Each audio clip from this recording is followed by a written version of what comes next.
दोस्तों, पुराने किलों में हमें हमेशा रूहानी ताकतों का अनुभव होता है जो कि किसी मौत को बुलावा दे रहे हों और हम उस जगह पर बिना डरे रुक नहीं पाते और ऐसी रहस्यमयी जगह के आगे विज्ञान भी अपने घुटने टेक देता है। दुनिया में कई ऐसे किले हैं जहाँ की कहानियाँ आज भी उनके काले अतीत को बयान करती है।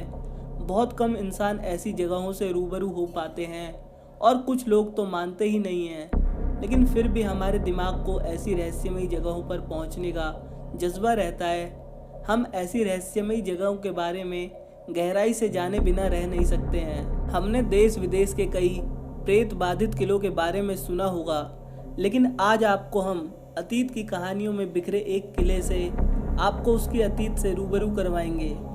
भारत में एक किला ऐसा है जिसके बारे में कहा जाता है कि सूरज डूबते ही इस किलों पर आत्माओं का कब्जा हो जाता है और कोई भी इंसान इस किले में रात नहीं बिता सकता, और जिसने भी ऐसा करने की कोशिश की उसका अभी तक पता नहीं चल पाया है।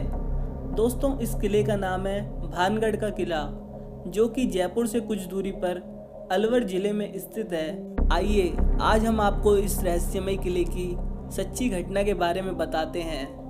भानगढ़ का किला 16वीं शताब्दी में राजा माधो सिंह ने बनवाया था। माधो सिंह अकबर के सेनापति मान सिंह के छोटे भाई थे और उनकी सेना में जनरल के पद पर थे।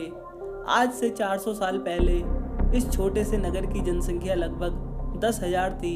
यह किला उस समय पहाड़ों पर बना बहुत आलीशान किला माना जाता था, जिसको बहुत बड़े पैमाने पर लोगों के रहने के लिए बनवाया था। उस समय इस किले में कई मंदिर और द्वारों का निर्माण करवाया गया था।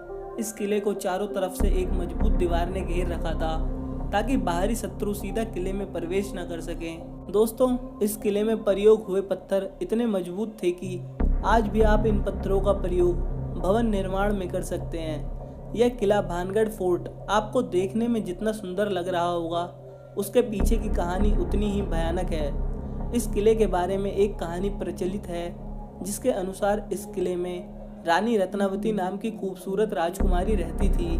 उनकी खूबसूरती से प्रभावित होकर आसपास के कई राज्यों के राजकुमारों के उनके पास विवाह प्रस्ताव आते थे।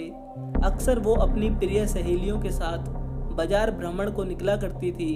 एक दिन जब वो बाजार भ्रमण कर रही थी तो वो एक इत्र की दुकान पर रुककर इत्रों की खुशबू सूंघ रही थी। उसी समय एक सिंधिया नाम का जादूगर उसको दूर से निहार रहा था, जो कि उस राज्य का सबसे बड़ा तांत्रिक माना जाता था। उस दिन से वो राजकुमारी की सुंदरता से इतना प्रभावित हुआ कि वो उस राजकुमारी को पाने के लिए कुछ भी कर सकता था। उसने राजकुमारी रत्नावती को पाने के लिए बिना तंत्र के कई जतन किए, लेकिन वो सफल नहीं हुआ।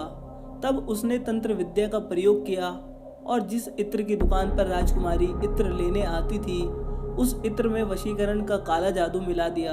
राजकुमारी के गुप्तचरों को इस बात का पता लग गया और राजकुमारी उस इत्र की दुकान पर गई और उस इत्र को नीचे जमीन पर जोर से पटक कर नष्ट कर दिया। पत्थर पर गिरते ही वो इत्र की बोतल चकनाचूर हो गई और इत्र बिखर गया। उस इत्र में सिंधिया ने अपने पूरे जीवन की तंत्र विद्या को लगा दिया था, जिसमें उसकी जान भी उसमें शामिल थी। इसी कारण इत्र के गिरते ही उस तांत्रिक ने दम तोड़ दिया, लेकिन मरने से पहले उस जादूगर ने इस किले को और भानगढ़ में रहने वाले लोगों को श्राप दिया कि इस किले में आज के बाद कोई भी जीवित नहीं बच पाएगा और ना कोई यहाँ पर रह पाएगा। तांत्रिक के इसी श्राप के कारण उसकी मौत के दूसरे दिन ही भानगढ़ और अजबगढ़ के बीच में बहुत भयानक युद्ध हुआ, और जिसके कारण भानगढ़ की रानी रत्नावती समेत सारे नागरिक मौत के घाट उतार दिए गए। यहाँ मरने वाले सभी लोगों की आत्मा आज भी इस किले में भटकती है। इस घटना के बाद कई राजा यहाँ रहने को आए, लेकिन यहाँ रुक नहीं सके।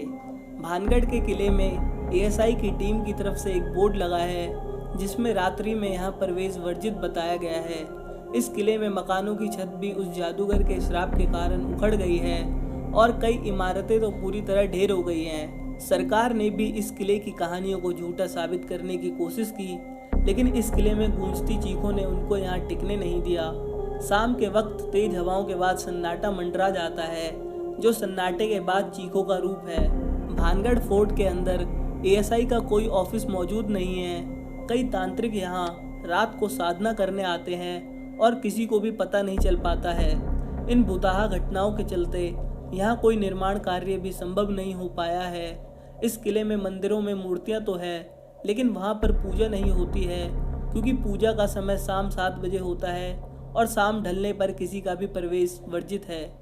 तो दोस्तों, आपको ये सच्ची घटना कैसी लगी मुझे कमेंट करके ज़रूर बताइए, और वीडियो अच्छी लगी हो तो वीडियो को लाइक करिए और अपने दोस्तों के साथ शेयर करिए, और ऐसी ही रियल इंसिडेंट वीडियो देखने के लिए चैनल को ज़रूर सब्सक्राइब करिए। मैं मिलता हूँ आपको इसकी नेक्स्ट वीडियो में, तब तक के लिए गुड बाय, टेक केयर।